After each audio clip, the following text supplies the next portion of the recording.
Okay, and welcome everybody to the Seeing Ability podcast. We're having a conversation about the world of folks with disabilities, and that means we're going to be talking to a variety of people.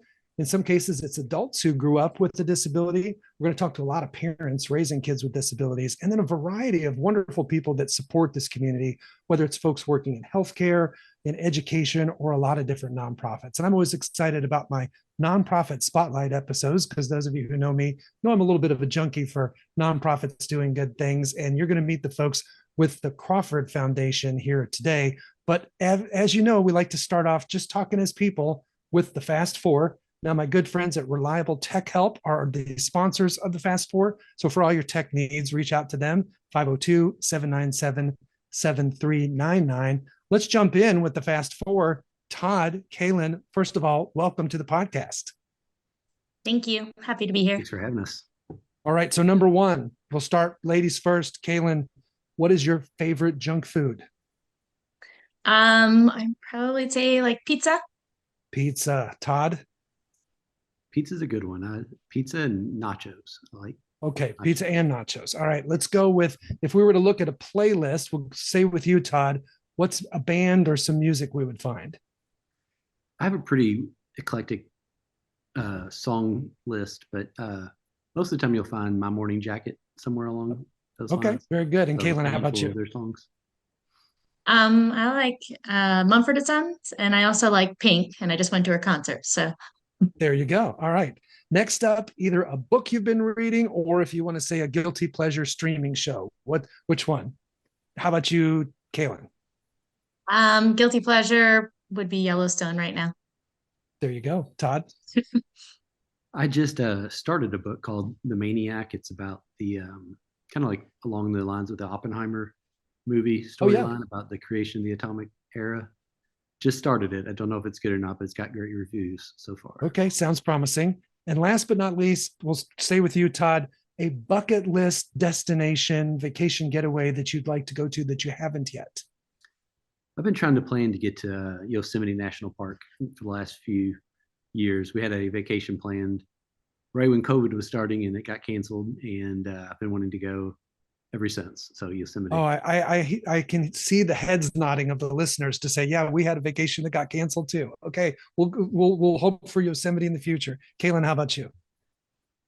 I would say probably Norway. I've always wanted to go to Norway. I like the There you Arctic. go. So I was just fortunate enough to go to Scandinavia, to Norway, Denmark, and Sweden. I would highly recommend it. So yeah, there it's you go. beautiful here.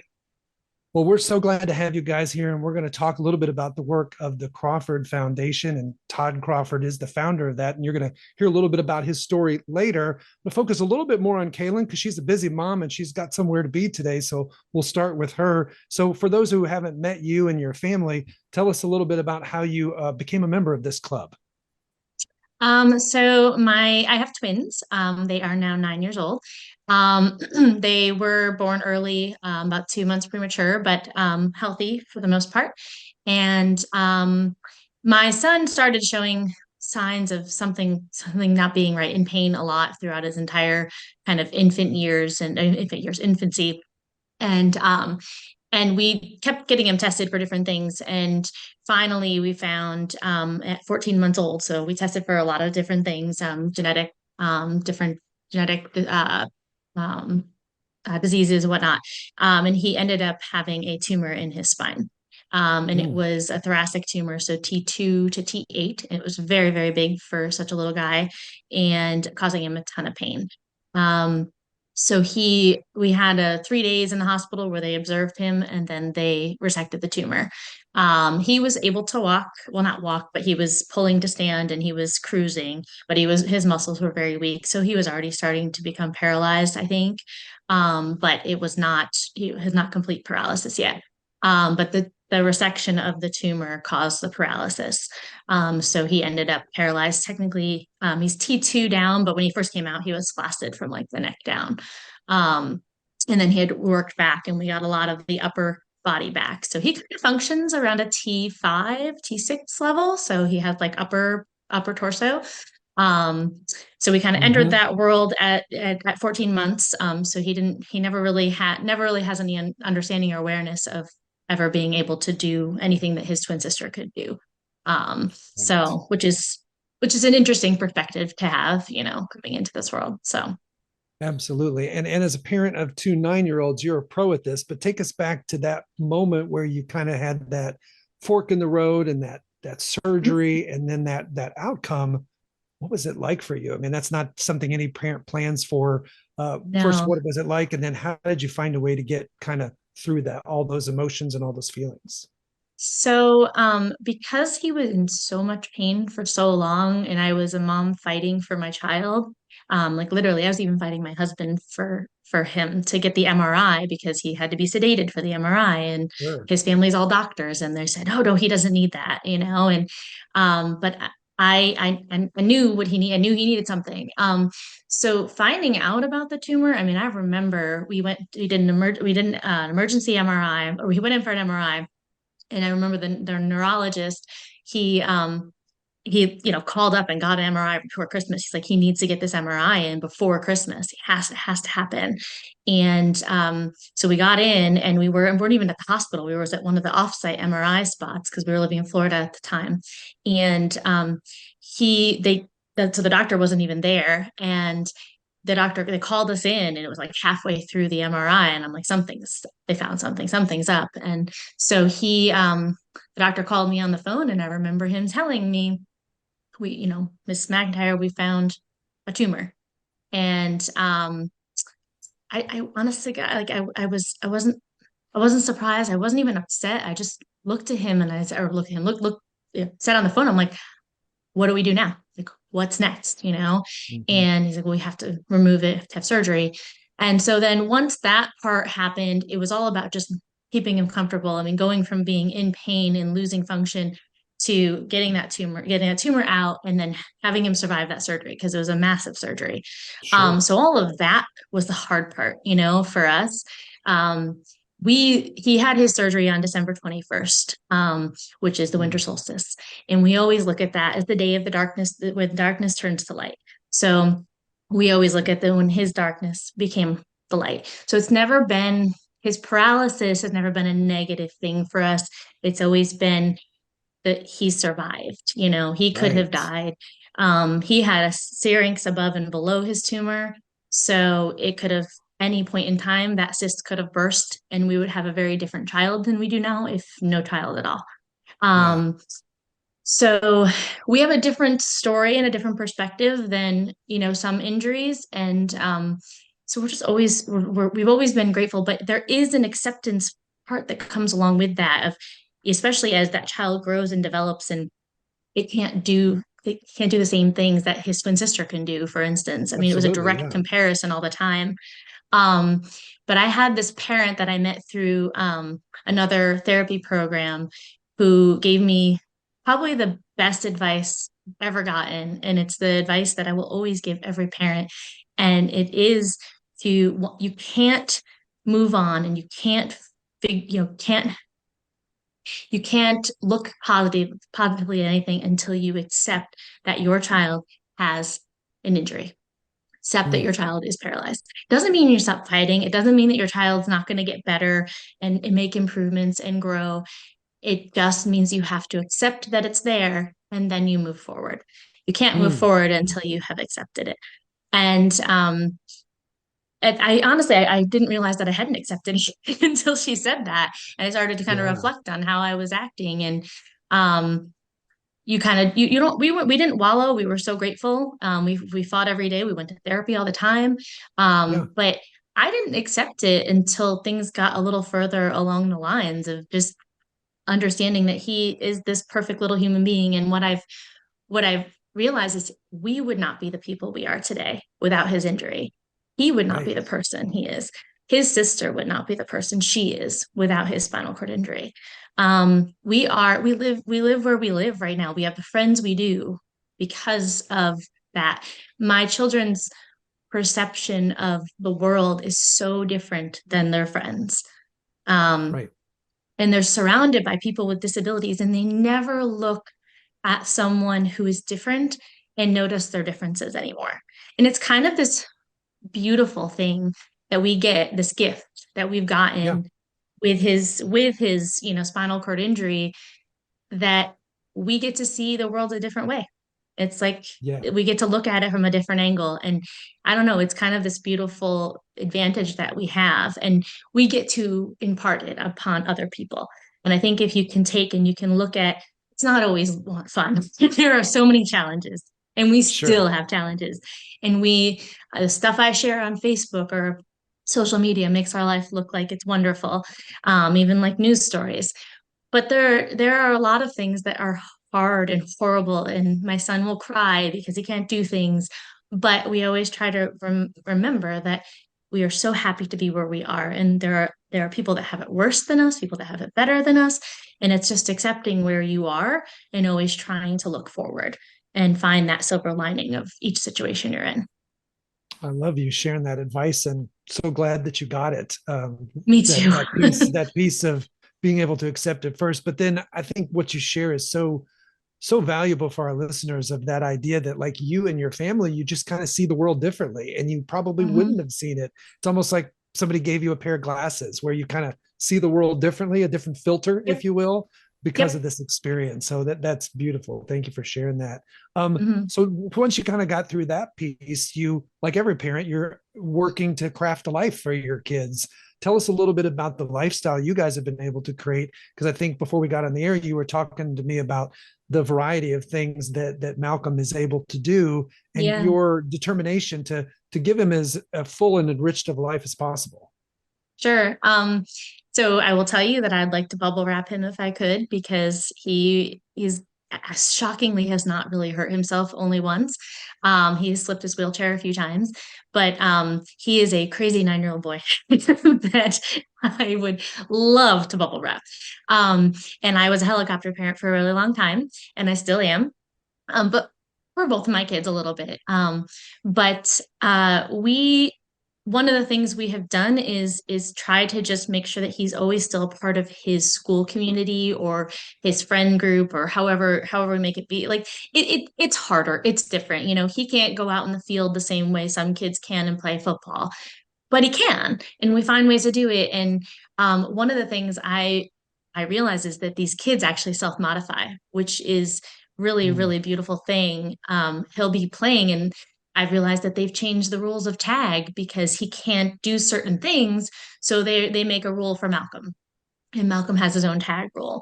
Um, or there's just like the thing that there's this new thing called Gaga Ball. I didn't know about Gaga Ball, but it's a thing they play in the playground. And Malcolm has Yeah. specific rules because he can't jump, and he can't be out if you hit his foot. You have to hit his one small caster wheel, Right. and it's kind of an advantage a little bit, but he's taking it. Um, but it's things like that. We don't let him know that he can't do something. We say, yeah, you know what? It really stinks that maybe you can't this time or you can't do it, but find a way you can. Figure that out. Take that path that maybe goes, off the main route a little bit, and come back around to it and figure it out. And if you do that, your friends will do that too, and push through. And we like him to know that he can fail and succeed. And I think those are very important. Yeah. Parts of life. So he swims, and he's a really good swimmer. And he swam before his twin sister at like the age of 3, which is fantastic. Like he was independently swimming. And I would put him on the able-bodied swim team. We have a country club here, and he was on 2 able-bodied swim teams for 2 years. He did Blairwood here, and he did the country club swim team, and he competed with all those kids. And honest to gosh, he actually won some heats. Like he did very well. He went to the city championships this summer, and he came in 6th in one of the events. I mean, and his relay came in 10th out of 12 teams. Like he's a good swimmer, but he doesn't win everything. He can't. I mean, he's literally swimming with his arms, and against kids who are swimming with their full bodies. And it was so good for him because we eventually put this past year was his first year swimming in para swimming, and he finally felt what it was like to win. He got 8 gold medals at nationals, and he Wow. was just elated. I mean, but he had felt so much, I don't want to say failure, but just that learning experience of fighting and not feeling, I don't know, that you're just going to win all the time or whatever. It helped him understand and know that he is a very good para swimmer. And he's a pretty darn good able-bodied swimmer too. He's not bad. Yeah. So it's we've just keep putting him in things. He's in theater and he loves acting and he loves doing things with his friends. So I think finding those things for kids with, I mean, different impairments that can still keep them inserted in their community, inserted in sports. He plays wheelchair basketball and he plays sled hockey. So he goes with the other community, which I think is also incredibly important and such a beautiful thing. And those sports teams they're some of my most favorite people. They're amazing. All of them are. Yeah. Because everybody has a different story, a different background, and those kids are awesome and they fight every day to be where they are. But also being in the community with the able-bodied community and being within it and just and being normal, in it and Yeah. finding his norm within it is important too, and finding the things that he can be good at. And he can, and if you ask him, he's good at everything. He's very confident. I will tell you, you would not know this child was born with a spinal, well, not born with, but essentially born with spinal cord injury. He is so confident. Like, you Yeah. should interview him someday because he is the most confident person I've ever met in my entire life. And I feel so, Absolutely. so proud of him that he has that confidence. And it gets knocked down every once in a while. I mean, there are bad days, really, really, really bad days, Sure. and but we do take that time when there are bad days that involve other kids in the community. We take that as a learning experience. And, even we had a kid that did something that I know that kid didn't mean to do. He like held something high above his head and was like, you can't have it back. And Malcolm can't reach it because he's in a wheelchair. Yeah. And he just couldn't, the kid knew he couldn't.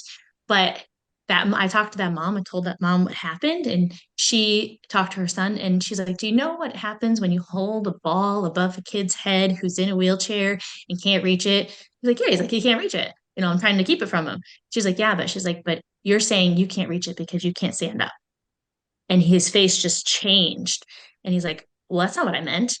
So you're just doing it like because he's not tall enough, Right. and Right. just that learning and teaching moment. And she's like, honest to God, she goes, Kaylin, he didn't know. He had no idea that that perception was there. That Yeah. Malcolm had that perception, but that boy did not have that perception. And I think just putting them on the same page and always communicating. And so we are a really open and honest family. I told Todd that before we started. I'm like, I'm just going to be honest. Like, we are incredibly open. We share everything. We let the kids ask all sorts of questions and we share Yeah. everything. And I think that's really helpful with being a part of your community and having people accept and want to learn more and want to help and want to be a part of. And we live in such a great community. We live in Anchorage and it is a beautiful place with a lot of really amazing people. So, Awesome. Well, there's a lot that if we had more time, we could unpack because there's so much in your response. But I love the moving between the communities. I love the idea of the gift of the other kids who are more typically abled and them having him in their life and how it's changed their life. So much to unpack. I know you got to get going soon. So we'd be remiss if we didn't segue to the yes. impact that the program you're involved here with the COSAIR for Kids, the Pediatric Neural Recovery Program, lots of different partners. The Crawford Foundation is a piece of that. How has that impacted your all's life? It has been just instrumental. First of all, we moved to Kentucky for it. So we started coming here in 2018. Malcolm was 2.5 years post injury at that point. And I always tell people that when we came here for our first 3 months, that he made more recovery in those 3 months than he did his first 2.5 years. Wow. It's a really special program.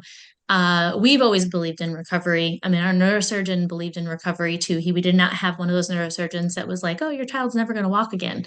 He was like, I hope that he will, keep progressing and keep recovering.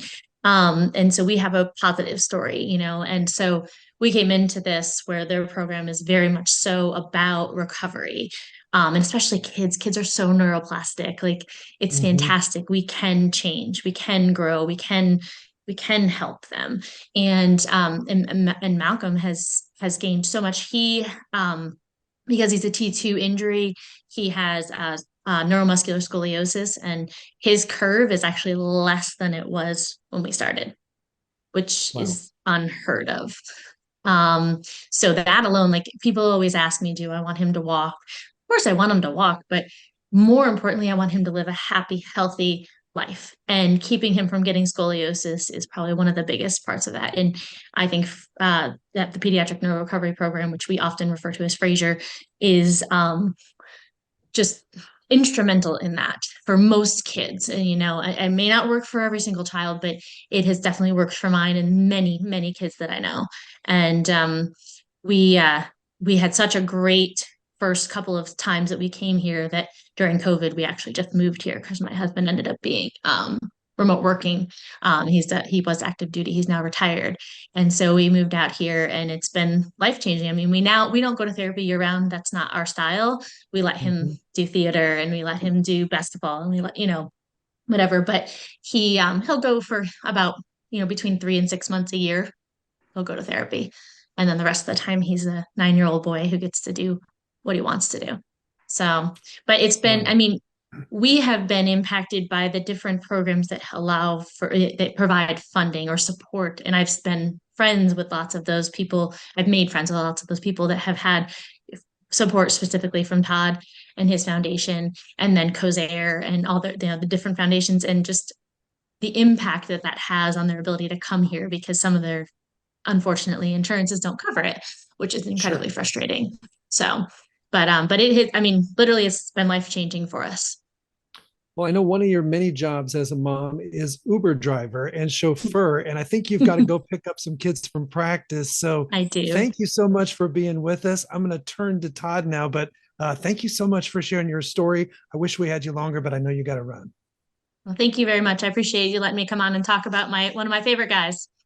All right. Thanks so much. Tell him we said hello, by the way. I will. Take care. Thank you. Thanks. So Todd, we kind of purposefully set you off in the wings, just naming you as the founder of this foundation. But for our audience that haven't had a chance to meet you yet, tell us a little bit about your backstory, like what got you into this world. You're not just a casual observer who has an interest in spinal cord injury. So tell us your story. I actually have, firsthand experience with it. I was I suffered a spinal cord injury when I was 22 years old and suffered a cervical injury. So my injury is a little higher on the spine than Malcolm's. It affects my arms, my hands. I'm able to, move around in a manual wheelchair, but it affects my mobility quite a bit. And, after I had my injury, I had to, really get an idea on how to relearn to live a little different life because of the mobility impairment and some of the other things that go along with it. And, the first few years, I mean, it's, you're highly involved in a lot of the medical world, a lot of the therapeutic world, a lot of rehabilitation. Everything's focused on trying to get back as much mobility that you lost with that spinal cord injury as possible. And in doing so, you get attached to a lot of these programs, a lot of these organizations that do this, a lot of physical therapists and doctors and everybody else that kind of helps out in that area, which was, one of my first connections with the Neuro Recovery Center, which wasn't a named center when I was injured, 20 something years ago. It was non-existent, but some of the precursors to that were around, and some of the same people are still around, and I've, are mostly connected with that group. But I became, involved with them through the injury, became involved with, the world of, different abilities through that injury, and, became involved with my foundation 2 years after my injury because of some of the work that my friends and family did to, help raise funds for me while I was going through the therapy and everything that was along those years. Yeah. So I think when we talked prior to today's episode, you said you were raising money initially because of, the medical costs for yourself. And then what motivated you to want to keep that going and kind of turn back to give back to others to start your very own foundation? So when I was, first injured, it was, I was right out of college, did not have a job, and did was starting. Actually, I had a job, but I didn't have a career yet. Mm-hmm. But I knew I wasn't going to start a career for at least a couple of years because of this injury and the focus on therapy, and a lot of my mother took a real long leave from work because of that, and the financial support was very, very, I was very thankful for the financial support that a lot of these fundraising events had to allow me the opportunity to pay attention to the therapy and to, travel to different cities because of this therapy. The work that is going on in Louisville right now has always been there, but has not been at this level. They were actually undergoing a big reconstruction of the facilities, and that led me, kind of outside the state and the city. But now they have such a great facility in Louisville, and it's just kind of a state of the art, industry leading, world-class institute, that it was mildly unlucky on the timing, but I'm just so happy that it's here now. But me having to travel and do some other things, the fundraising events supported that tremendously. So it allowed me a big opportunity to do that. And after about 2 years of doing some of that stuff, I was back in school. I had a plan for a career, and I was starting to make money, and I no longer needed it.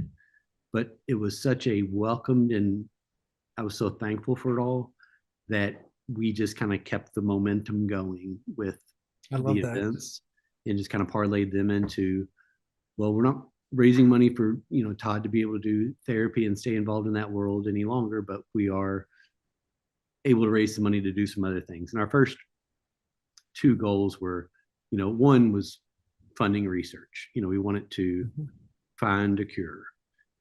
Two is, just kind of awareness and advocacy about different issues along the lines of the disability community and the spinal cord injury specifically. But we had a 5K run. We had a couple like softball tournaments, kickball tournaments. This was early on when a lot of my friends were in their early 20s, and once they started getting in their late 20s, early 30s, they started getting injured more.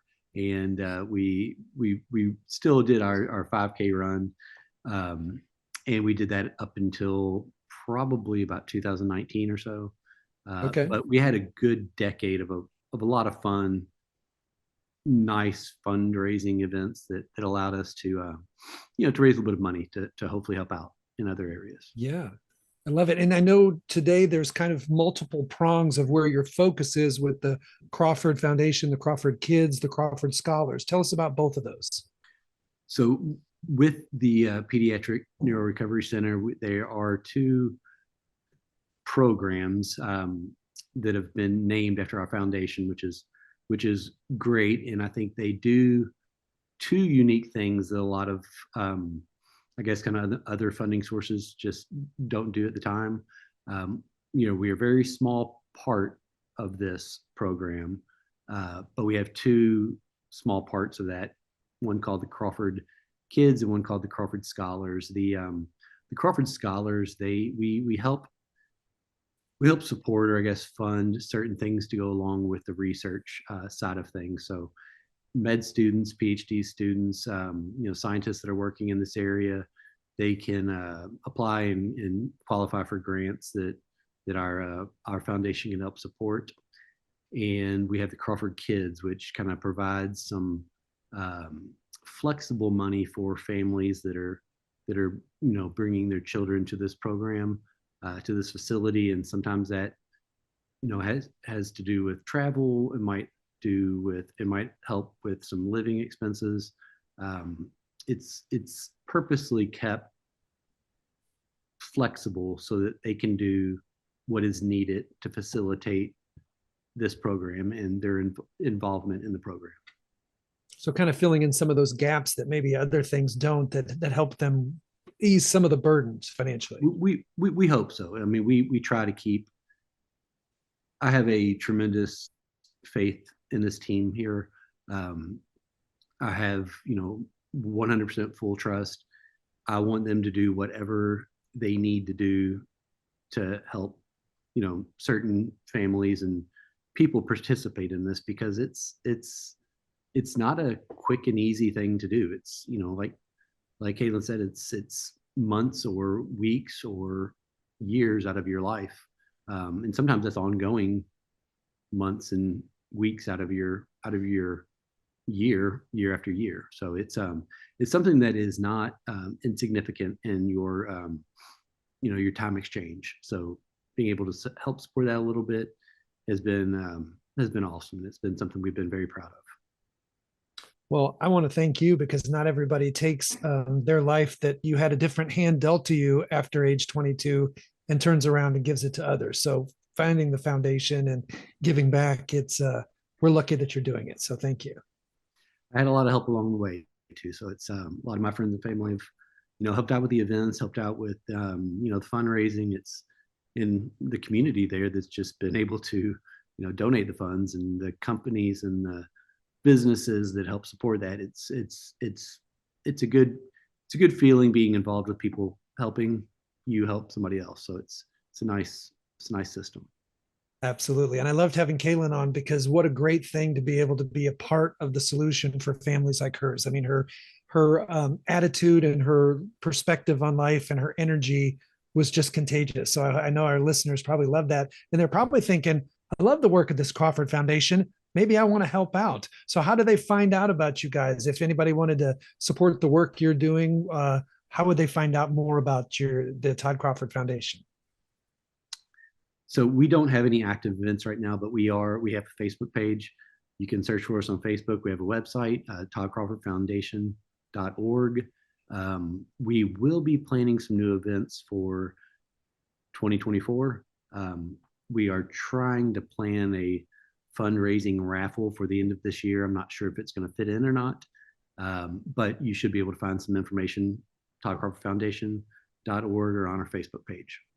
Okay, well, it can't get much easier than that. toddcrawfordfoundation.org. I like that. So before I let you go, thinking back over these years and working with the families you've worked with, if you had to give advice to parents who are raising kids with any kind of different path, any kind of different ability, what do you think? And then thinking about how because you weren't a little kid, but you were still young and your parents helped you. You talked about your mom and the sacrifices she made.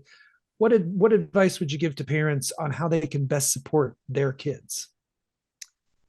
Oh, yeah, that's a tough question.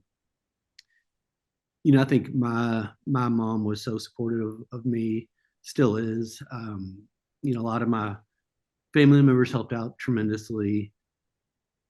They, did a lot of things and made a lot of sacrifices to allow me to do, what I needed to do.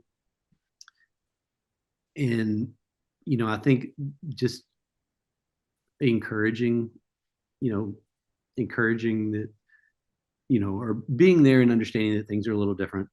Encouraging people in my position that they can, take risk, that, they can move on to the next thing in life, even though they think that might not be achievable. And really, just being there to be encouragement and, being there as a friend. But I hear a lot of other parents that, that have kids with disabilities just through this program. And some of the things that Caitlin was saying, I mean, it's so spot on. It's like that community that they create and how they're supportive of one another. And then just allowing the kids to be kids and not labeling them as kids with disabilities all of the time, and just saying, hey, you're a kid, you can go out and do things, and we're not going to set limits, because you might not even know there are limits, and you might just find a way around them. So I loved hearing her say that story about the kind of just the way that the kids kind of adapt it on their own to just make things happen. I thought that was awesome. It's a really good thing to hear. Yeah, I love that. That's really good advice of just let kids be kids. So I guess we'll leave it at that. toddcrawfordfoundation.org. Todd, thank you for being here today. It's always a pleasure to hear your story. And again, not everybody does what you did. So you don't take a lot of credit or toot your own horn, but I want to say on behalf of everybody that's impacted, thanks for doing what you're doing. Jim, thanks for having us on, and thanks for thinking of me for this, and I appreciate the kind words for sure. Absolutely. Now, for the listeners, if you've enjoyed this, we're still kind of a best kept secret, so we could use your help. Go to the Facebook page, like the podcast, maybe become a follower of the podcast, and share this with others. You might be part of a mom's group or a parents group or different conversations online of folks who have this community of supporting people with disabilities. We'd love for them to become listeners of the podcast.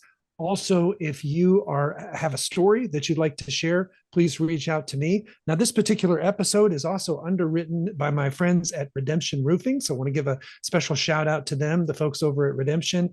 Again, if you've got ideas for the podcast, reach out to us. Todd, thanks again. Thanks, everybody. We'll see you next time. Thanks, Jim.